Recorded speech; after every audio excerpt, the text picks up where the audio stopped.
Yes, alright. Amawulire agakagwawo gwe mukwano gwange ali yampuliriza.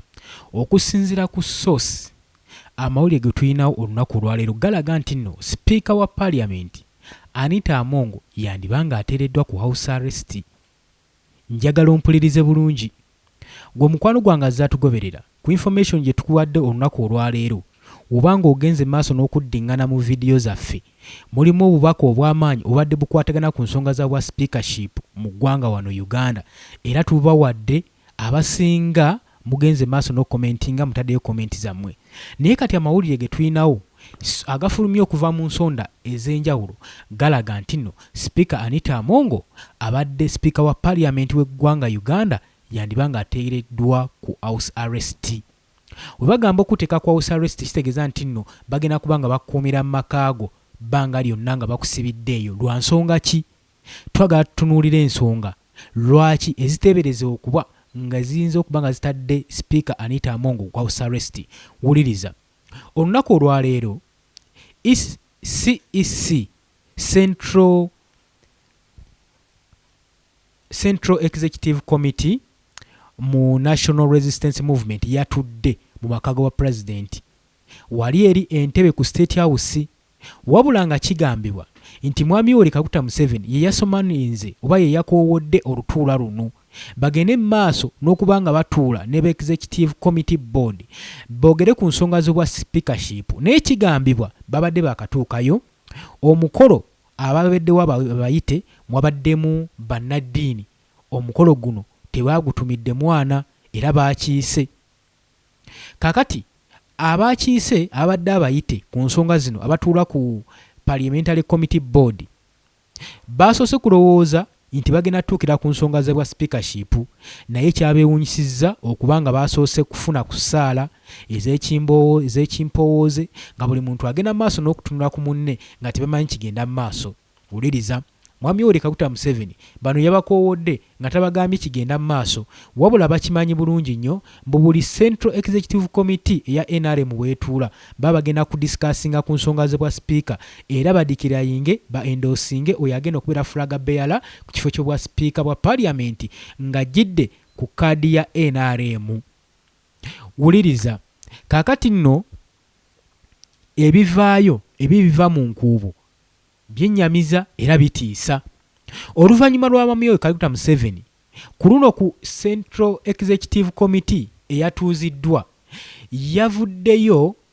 yavuddeyo n'apresentinga obujulizi evidence obubaka obulumika Speaker Anita Among nga yenyigira mu buli bw'enguzi ng'aliko n'amakubo agamunoonyezebwako agatali matuufu.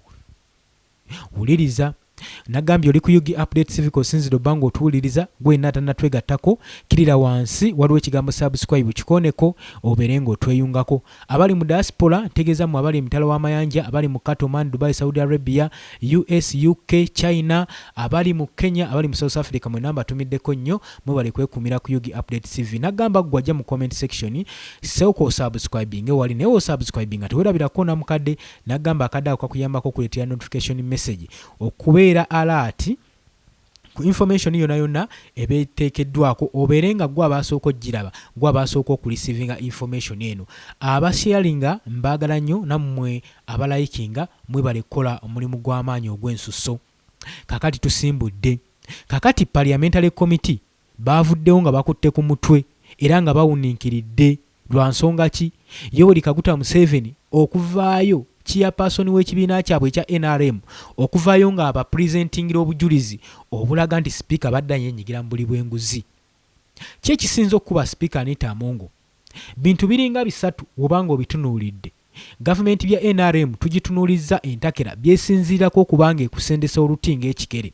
Bye bino wammanga nti wansi kasita bakuteeka mu buyinza n'olema okwekuuma, foreign countries zitandika okusanctioninga gwe baba bakuvuddemu oba ofuuse namujinga gye bali, ekyo nakibagambye dda era tebayinza kwagala kusembeza. Awo waakiri balondayo omuntu omulala gwe bapresinga mu kifo kyo kati Speaker Anita Amongo bamukozeeko da replacement.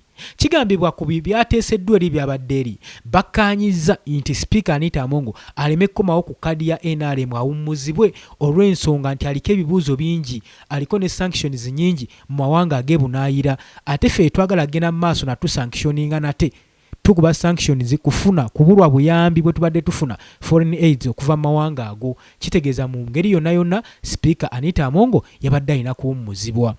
Ensonga endala eyazadde kalumanywera y'ensonga y'oggula emmotoka kapyata empya, emmotoka ezimu ezigambibwa okubanga zisingayo ebbeeyi mu nsi yonna, Rolls Royce.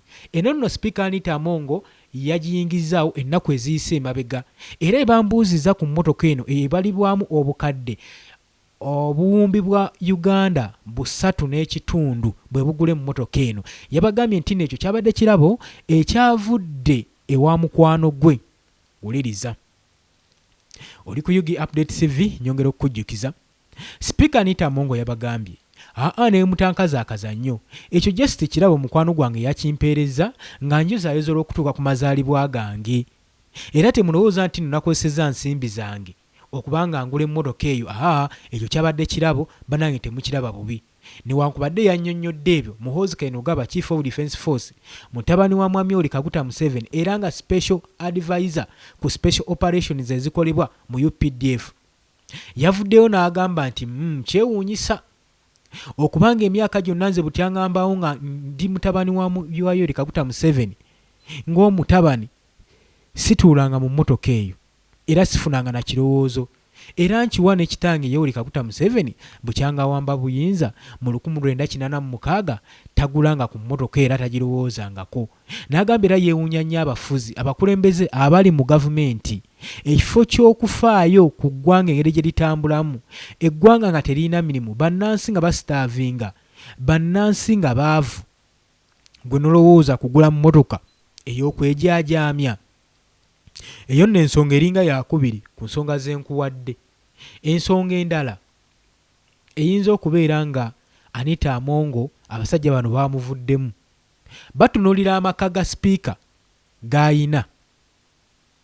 Amaka gano wogatunuulira oyinza okugamba museum, era kiringa kya bulambuzi mu ggwanga Uganda. Amaka ago gatudde mu disitulikiti y'e Bukedia gye gasangibwa, era amaka ga Speaker Anita Amongo. Babaka ba Parliament bagenda maaso n'okudisikasinga ku nsonga y'amaka gano nga babuuza bagala bakole accountability, naddala abali ku ludda oluvuganya gavumenti, nga bagala bakole accountability ku nnyumba ya Speaker Anita Amongo wajjajja ssente, era ssente yazijjawa. Eyo naye eriko akabuuza, era Mwami Yoweri Kaguta Museveni ku lipooti gy'afulumizza naye ensonga kweri. Ensonga endala ye Yoweri Kaguta Museveni okupresentinga files report okuva ewa IGG kubanga yali yamuwa olukisa. Tujjukira bulungi nnyo ng'agenda mu maaso n'okubanga akoowoola Odongo. Yali Odongo kandabe. Yes, mu nsonga eno tujjukira bulungi nnyo Mwami Yoweri Kaguta Museveni yasaba Jeje Odongo, ono nga ye Minister of Foreign Affairs, akontaktinge UK government basobole okubeera nga babeebuuzaako ku nsonga ezigenda maaso ezigambibwa nti nno ddala kituufu Anita Amongo yali owninga assets mu ggwanga erya UK. Bino ebigambibwa nti nno yagula mashoni ebalibwamu obutitimbe n'obutitimbe bw'ensimbi, ddala yagigula. Okusinziira ku information eyafuluma, Mwami Yoweri Kaguta Museveni yali receiving information okuva wa commissioners, UK commissioner wano mu Uganda, n'amunnyonnyola ensonga zino wammanga. Era ne Museveni ku statement ze byagenda maaso n'okwogera yagamba tugenda kukola okunoonyereza singa tukizuula nti nno Speaker Anita Amongo nga tannajja mu bukulembeze, zino ensonga tiyazipresidinga mu documents ze, kitegeeza tuba tugenda zinoonyerezaako tulabe sente zino ezaakola bino byonna zaavaawa. Ne bwe tukizuula nti nno yabipresivinga, kitegeeza waba talina kyakunenyezebwa, era kitegeeza biba bya bufuzi bye bigenda maaso n'okubeera nga bimukuba mu nsonga zino. Naye oluvannyuma lwa lipooti eyafulumye, mwami Yoweri Kaguta Museveni yavuddeyo n'obujulizi ngera nga alaga era mu bigambo bye yagambye waati I have got the information that the contrary to what you told me that you indeed own a house in London in the form of flat 4 Silk House 7 Waterden Road London E20 3AL United Kingdom. Yoweri Kaguta Museveni watu yawandiise era n'ayongerezaako ng'agamba nti yasabye ne Jjajja Odongo Minister for Foreign Affairs zino ensonga agende maaso n'ozikiralifayinga ayongere maaso n'ozinoonyerezaako. Owulidde ensonga eyo kakati wawo osaanidde okubanga weeraliikirira oba ne gavumenti ya mwami Yoweri Kaguta Museveni weeyina okweraliikirira we wano wuliriza. Singa gavumenti eno eya mwami Yoweri Kaguta Museveni newankubadde ebyo biwulidde information ng'ebaasazeewo kubanga basuula Speaker Anita Among Muguluka ku nsonga z'obwa speakership tebannasalawo tebalina kusalawo kwa nkomeredde wabula basuubira wiiki ejja okuddamu okutuula okugenda mu maaso n'okusalawo ddala bamukomyawo nga fulaga beyala waabwe oba nedda. Jjukira nti nno ye Muhoozi Kainerugaba Chief of Defence Force ng'asinziira mu kibiina kye ekya Patriotic League Uganda yafulumizza dda lipooti era nga bagamba nti bo bendoosinze dda omuntu gwe baagala okuba nga bawa abagenda mu maaso n'okubanga ye speaker mu parliament balonze yalonze Minister Abbas ono nno nga yabadde omwogerezi w'eggye lya UPDF mu parliament. Ekyo tokyerabira. N'alonda Norbert Mao ow'ekibiina kya Democratic Party nga deputy speaker oyo yagenda okubanga repressinga Thomas Tayebwa. Yagambye newankubadde muganda wange Big Brother Thomas Tayebwa talina buzibu era nange simuyinaako ttabbu naye olw'okuba nti nno twagala okugyawo speaker twagala okukyusa wa speaker buno ate kijja kulabikawo be nga tumuleseewo so naye babadde balina okumwenominatinga okumwekizitinga okuva mu position eno. Ndowooza kati tuli bumu. Oli ku Yugi Update TV nnyongera okubanga nkujjukiza ng'omukwano gwange ali eyampuliriza. Kaakati kino kye nkugamba nti parliamentary committee wamu ne gavumenti ya NRM tebannasalawo ani gwe bagenda okuleeta kuba speakership wabula ekyo kyakusalibwawo wiiki ewedde newankubadde nkugambye Muhoozi Kainerugaba yalangiridde dda bo ng'ekibiina kyabwe ekya Patrick League Uganda gwe baasazeewo gwe bayendoosinze okubanga abeera fulaga beyala waabwe. Owulidde ekintu ekyo. Kati NRM chances naye yina ntono okugaana Speaker Anita Among ku myaka 5 gy'amaze mu bukulembeze agikoledde ebintu bingi weewaawo agibeereddewo bingi byakoze ku lwayo era bakimanyi bulungi nnyo nti ono ateeka okuba ayina amagye wabweru ne munda mu NRM ne mu opposition ate ekirala ku bbanga lyamaze mu bufuzi akuŋŋaanyizza akasente akawera ettooka aliyina liwera. Kitegeeza ki? Asobola okugulirira buli mubaka wa parliament ne basobola okuba nga alondebwa. Kitegeeza singa NRM ekola ensobi neetalonda Speaker Anita Among n'avaayo ne yeesimbawo bwannamunigina gavumenti ya NRM eyinza okubeera ku bunkenke yandebera ku stack olw'ensonga nti ono alina obusobozi obusobola okuwangula akalulu k'obwa speaker newankubadde tayitidde mu kibiina kya NRM nti alina eminywanyi mingi nnyo gy'azza kuliyetinga abamukkiririzamu bangi abali mu NRM saako n'abali mu opposition nti mwami Yoweri Kaguta Museveni nawasalawo okukozesa ssente asobole okubeera nga abiitinga Speaker Anita Among kijja kubeera kizibu kubanga ne Speaker ono asobola okukozesa ssente okusobola okugulirira abalonzi bano omulonda mu kifo kino eky'obwa Speaker. Engeri endala NRM gyeyinza okubeera ng'ekugira oba ng'emuteekako restrictions esobola omuteekako restriction etya n'ateesimbawo bwannamunigina olw'okuba nti nno Anita Among yalondebwa mu kibiina kino ekya NRM nga deputy vice president w'ekibiina kino ekya NRM. Bayinza okusinziirawo ku ssemateeka waabwe ne bamugamba nti nno waayi amateeka gagamba nti w'obeera ng'oli mukulembeze mu kibiina tokkirizibwa kuseesimbawo ku kifo ky'amaanyi weekityo obwannamunigina. ekibiina kiba kikkugira kati yengeri gye bayinza omutayizaamu okumumala amabadba okumumala amampaati ageegoloza omukadde ng'anaawanvuwa. Okitegedde ekintu ekyo. Kati gwe kyoba omanya pressure teri ku sayidi ya Speaker Anita Amongo yekka, wabula ne ku gavumenti ya NRM nayo pressure gyeri. Va ku bino mbuno ki mu Speaker Anita Amongo akoze biki. Nkukuwadde okusinziira ku statistics ezange zensinziirako okubanga waliwo high chance okubanga NRM erina okuddamu okulonda Speaker wa Parliament. Nsose ne nkuwa ensonga lwaki tebayisinza mulonda nti agenda kuba akuba ekibiina kyabwe. Bo tebeetunuulira wano wawe bajje na wawe bali, wabula batunuulira ensonga wawe balaga. Onoosobola n'okubakuumirayo mu maaso eyo gye bagenda, b'ensonga eri emu yakwekuumira mu buyinza kye baagala. Gwe n'owookola ebirala ne as long as osobola obbakuumira mu buyinza, awo bo bamaze. Ye gavumenti eno eri mu buyinza ya NRM. Kakati Speaker Anita Amongo kati labe mwanyi weegenda maaso n'omugaggira nga teyafaayo ku kwekereza mizeege egy'okwenyigira mu buli bw'enguzi.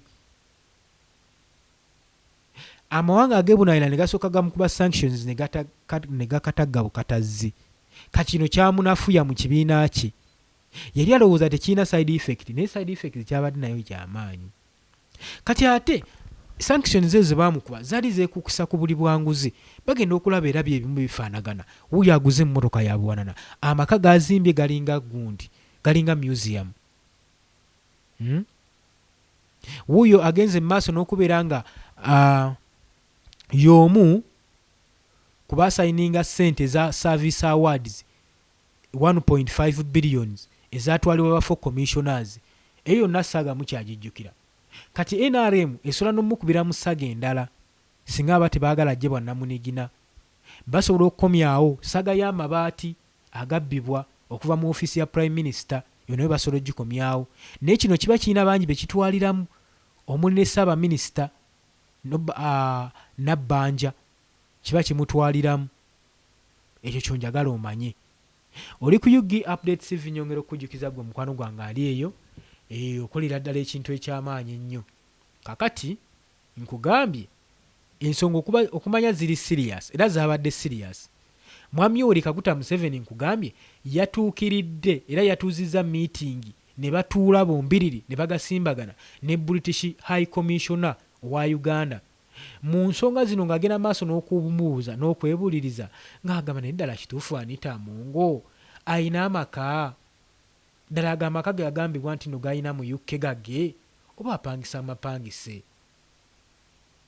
Era ng'agamba nawandiikira Odongo ng'ennaku z'omwezi 2 omwaka ogwa 2024 nga njagala kutegeeza High Commissioner Kate Haire ng'ali amugambye nti Anita Amongo has got the house or houses in UK.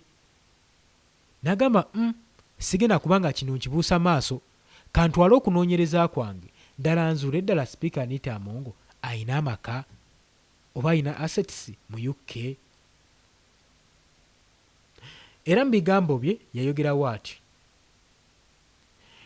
nti the issue of the houses would be very interesting if especially Anita Amongo did not declare them in her leadership code documents.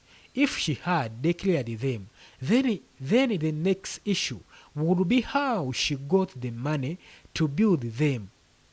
Ngagamba kino nno nga we mbagambye nti kijja bbeera kizibu singa kinaazuulibwa mu bukulembeze bwe mu kode y'ebiwandiiko nga yabinkuludingamu. Naye singa kizuulibwa nga teyabinkuludingamu, then ajja kuba nnyonnyola wa gye yajja ssente ezaakola ebintu bino byonna byonna okuzimba ennyumba ebyobugagga byazaateekawo ebimerusenga obutiko mu ggwanga Uganda, ssente z'omusolo ze zigenda maaso n'okusaasaanyizibwa. Njagala nkujjukize nti nno ekifo ky'obwa sipiika kibadde kijjuddemu enguzi etagambika. Wuliriza, wano mu Parliament we yatuula omwaka ogwa 2025, tugujjukire bulungi nnyo omwaka ogwo, waliwo ekitongole bakiyita DELOCO kigenda mu maaso kyasayininga endagaano okubaako bye kikolera gavumenti ya wano mu Uganda. era gavumenti egenda maaso buli mwaka n'okwala mu bajeti ya mwaka egenda maaso n'okwetinga ssente obutitimbe n'obutitimbe bw'ensimbi mu ssente ezisomwa mu bajeti y'eggwanga Uganda. Balokozi basinga okutwala ssente nnyingi, batwalako kyenkana nga 40% ba 50%. Naye not 40 no 60%. N'ekyagenda okuzuulibwa Minisita Kakisaija ono agenda mu maaso n'okuba nga asoma lipooti bajeti y'eggwanga nga mulimu ssente enkuyanja ezaloketingibwa mu balokozi naye nga ababaka ba paaliyamenti tebazimanyiddeeko mayitire nga bayibuuza ssente zino nga nnyingi era nga bamu mu paaliyamenti tebamanyi na balokozi be baani. Kigambibwa ssente zino zaateebwa mu budget for personal interest. Bagenda bayisa ssente mu pulojekiti ez'enjawulo. Kati balaba pulojekiti ng'ey'enguudo nga pulojekiti erina kubanga ya bukadde 10 bateekamu obukadde 2, obukadde 10 obulala buba bwabwe nga bugenda ku personal interest zaabwe. Kati gavumenti parliamentary committee board webate babadde bakola jukira ssente zonna ezifulumizibwa zinasooka kuteesebwako mu paaliyamenti. Kati bo bonna obubbi obw'enkinala bubadde omwo nga basirise. Era paaliyamenti bwe yakomezebwawo bwe yakoowoolwa n'etuula baali bagenzeeko kulya bulamu bonna kyabamala enviri ku mutwe nga beebuuza who are the locals nga tebabamanyi nga ssente n'obutitimbe n'obutindi bwe babataddemu naye nga tewaliwo akago bali bapolodusinze nti tufunye conclusion mu kino tebyaliwo. Ekyo njagala okutegeeza. Kitegeeza ki? Waliwo buli bw'enguzi obuyitira mu money laundering. Oba okitegeera ssente ziyita mu budget zisaturatingira mu bifo eby'enjawulo. Kyobalaba nkugambye buli abadde ayagala okubba ssente anitamu nga mukubidde paasi etwala ssente.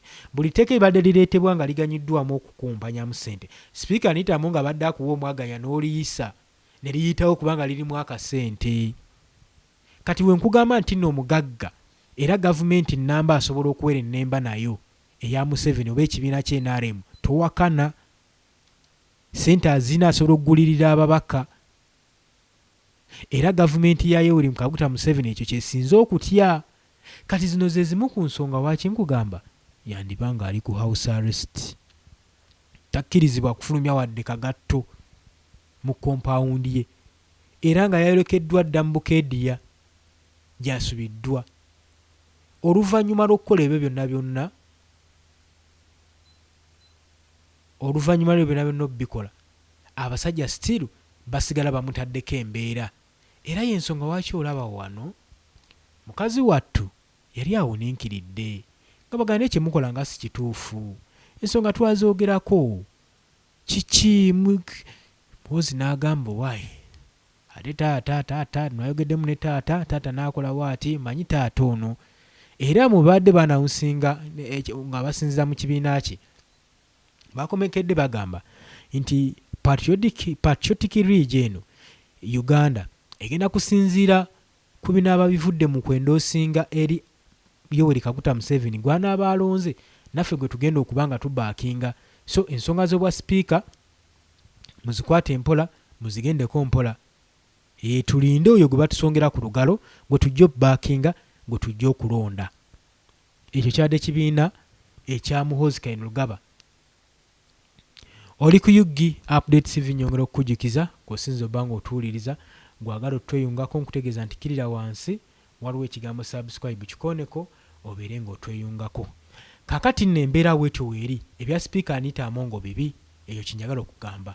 Wabula ye Nobert Mao saako ne Abofi basambira mabiganga Jjanzi olw'ensonga nti mutabani w'omukulembeze amaze eddo bateeramu olugalo era nkiwa Muhoozi yasinga okwagala Abofi ajje mu bukulembeze wano mu bwa sipiika lwa nsonga akiikirira UPDF. Olwo basooke bakolere bavuyize eyo bakolereyo emivuyo banne bazanyire ku ggwanga bazanyire ku constitution y'eggwanga Uganda olw'okubanga baagala okuyisaawo kabonero akakulaga nti n'eggwanga lyawambibwa dda amagye.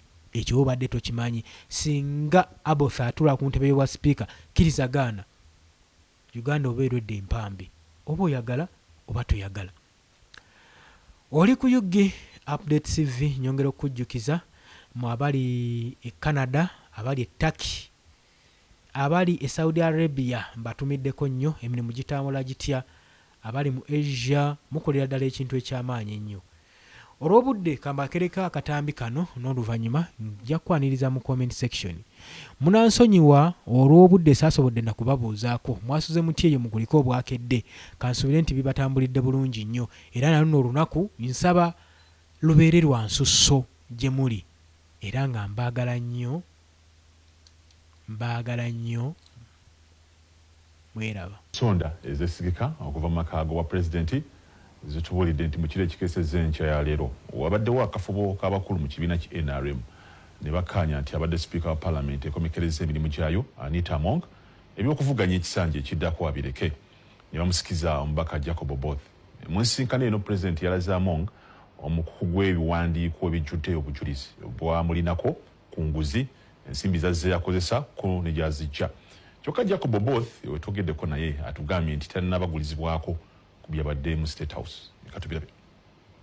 Mu kiro ekikeesezza enkya ya leero bannayuganda abasinga nga beebase abakungu ab'ensonga mu ggwanga babadde mu kafo mu maka g'obwa pulezidenti okubaka ensonga ez'essimba ze bakkaanyaako naddala ku nsonga z'obukulembeze bwa paalamenti y'eggwanga. Newankubadde sitwakiriziddwa kubeera mu lukiiko luno, twakitegedde nti lwetabiddwamu omukulembeze w'eggwanga mwenye Yoweri Kaguta Museveni eyaliko sipiika wa paalamenti ey'eggwanga Rebecca Alitwala Kadaga, abadde sipiika wa paalamenti eyakavaako Anita Among, akulira Episcopal Conference Bishop Anthony Ziwa, akulira ekkanisa z'abapentekooti Moses Odong, akulira ekitongole ki CMI kakugasi n'abakulu ab'enno n'abalala. Kalondoozi waffe eyabadde alumika emboozi eno yatugambye nti ekisenga omu abadde abakulu bano kyabadde kijjudde akasiriikiriro nga buli omu alinga asoma ebirowoozo bya munne amaaso nga batunuliza gakalyolyongo. Embeera bwe yabadde okutuusa omukulembeze w'eggwanga bwe yakubye oluggi n'ayingira mu kisenge kino.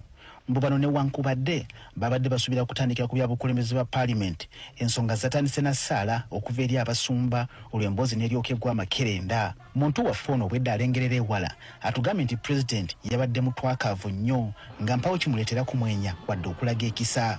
Mu lukiiko luno Kadaga yasabiddwa okunnyonnyola engeri gye yaddukanyangamu paalamenti y'eggwanga n'ensimbi entono ddala. Kyokka yatusomooledde ku mboozi eno teyasobodde kumanya lwaki mu bonna Kadaga yaleeteddwa okusomesa abalenzulukanya ya paalamenti. Mbwera obujulizi bwaleeteddwa nga buli omu ku babadde mu lukiiko luno okwekukuutiriza ko n'okutinkiza n'abatali makambugu n'ekibiina ki NRM nga n'omu ku boogerako mulangira. Newankubadde situnawewa bituufu ebyabadde mu lukiiko luno, twakitegedde nti ababaddemu basabiddwa okutandika okuyigirwa mubaka owa West Budama Central Jacob Oboth obuwagizi nti yabadda mu kifo kya sipiika kinaalangajje. Mulengera waffe eyabadde akuumidde eriiso ku luggi omwabadde olukiiko luno yatugambye nti wabaluseewo akavuvuŋŋano Among bwe yalumiriza Kadaga nti yamutulira ku kisaabo n'amuloga okumubuzaako emirembe olwabungeeta okukira ku musana. Mbone Kadaga teyamulinze kukakkana n'amubakira naye n'amulumiza nti ekamuli ku kyalo mbulamu tijjawangaalira gitandika okuwulira ebikona mu kiro n'akakasiza ddala nti omukyalo ono yamukwatira mu bigali n'amusindikira ebyokoola ebimubuzizzaako ejja n'akakaawa. Mbu Among bamukaliddemu ne bamubuuza gye yajja omutete gw'ensimbi gwe yaguze emmotoka ekika kya Rolls Royce efuuse ensonga ensangi zino. Bwe yalaba ebituuse wano n'asaba abakulu bakkakkane olwo n'abannyonnyola nti waliwo omukwano gwe eyagimugemulira ng'ekirabo kale nga tegwana kubanuula nsingo. Bano obwedda beeteteggula ng'omukulembeze w'eggwanga Yoweri Kaguta Museveni atudde mu kasonda awabadde ettala ezizimeera, kyokka mu ngalo ze ng'akutte ebiwandiiko omwabadde obujulizi obulumika Among engeri gy'abadde adiibuddamu ensimbi, amakubo mwazijja ko n'obulyake bwazze yeenyigiramu ekyaleetedde Among okwengentererwa emmeeme. Muntu waffe ono yatugambye nti pulezidenti yabulidde Among kaati nti bwe kiba kisoboka ate era nga kiyamba ye yeewalire ddala okuddamu okweyisa mu lukale oba mu bantu abangi okumala ebbanga eggere kakuba okwesembereza bannamawulire. Newankubadde teyakimugambye mu lwatu nti ekkomera mutadde mu lya kumukuumira amakaage kiyite house arrest. Pulezidenti yatunudde mu mmunye ya Kadaga n'amutegeeza nti mu kabineeti ejja teyeebaliramu ekifo wa kumuwa kirala naye kyatawakanyiza. Tukitegedde nti okumanya nga ebya Among si birungi, mbu n'abamu ku bakuumi bwe bakendeezeddwa lwakuba situnnamanya bameka. Mu lukiiko luno abadde amyuka sipiika Thomas Tayebwa teyabaddemu wadde Jacob Oboth ayogerwako, kyokka na kati ekinnamanyika oba Tayebwa ye yasigaza ekifo kye oba woofiisi ya sipiika yonna yayereddwa. ensonga zino okukyukira Among zatandikira ku akulira ekisinde ki PLU era aduumira amagye g'eggwanga General Muhoozi Kainerugaba bwe yayita ku kibanja ky'alina ku mukuto gwa X n'alangira nga bwe bamenyeewo okusalawo kwe baali bakoze okwokuwagira Among okuba sipiika ng'amulanga okwejaka n'agula emmotoka ekika kya Rolls Royce naye kennyini mutabani w'omukulembeze w'eggwanga gy'atatuulangamu. Patriotic League of Uganda nga bwe yali esazeewo nti Right Honorable Anita Among ne Right Honorable Thomas Tayewa ku bifo byabwe ekyowa sipiika oba omukubiriza w'olukiiko n'omumyuka we ensonga eyo nga PLU egisazizaamu. Kati olwaleero tugwikiriza omubaka Jacob Oboth ng'ava okulayira ne tumubuuza ku mpuluguju z'okumufuula sipiika kyokka newankubadde alabise nga bwe tumugamba si bipya gy'ali atugambye nti mpawo ki yategedde. I'm not on social media. So ayogerera ekisinde ki PLU Daudi Kabanda atugambye nti bo kati bazina gudigudde era nga bamaze edda n'okuwanda eddusu ku Jacob Oboth bamulinze bulinzi kulayira. Mwami yafulumye ye Honorable Maxson Oboth omukyala naye ajja kuba afuluma essaawa yonna mukiweemu akabanga katono nnyo. Okumanya bano bamwagadde nnyo bamutegekedde n'akabaga olunaku olw'enkya bamukulisa okusemberera entebe ennene eyawa sipiika. So tugenda kumwegattako enteekateeka kati zigaziye kubanga zigenzeemu n'ebirala. Twebaza okulayira kwe nga member wa parliament naye ate ne twebaza olwa endorsement nti yagenda okubeera sipiika wa parliament addako. Obuwungeredde tukitegedde nti ateekerateekera palamenti y'eggwanga Adolf Mwesigye abaddewo ku kitebe kya bambega ba poliisi ekibuli ekimututteyo ne byayogeddeyo naffe situnabitegeera.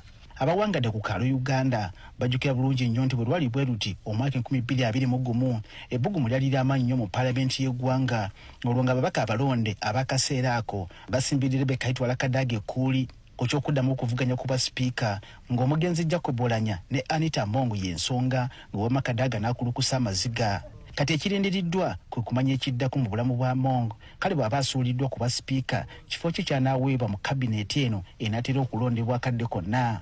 Samuel Sebuliba, NTV ku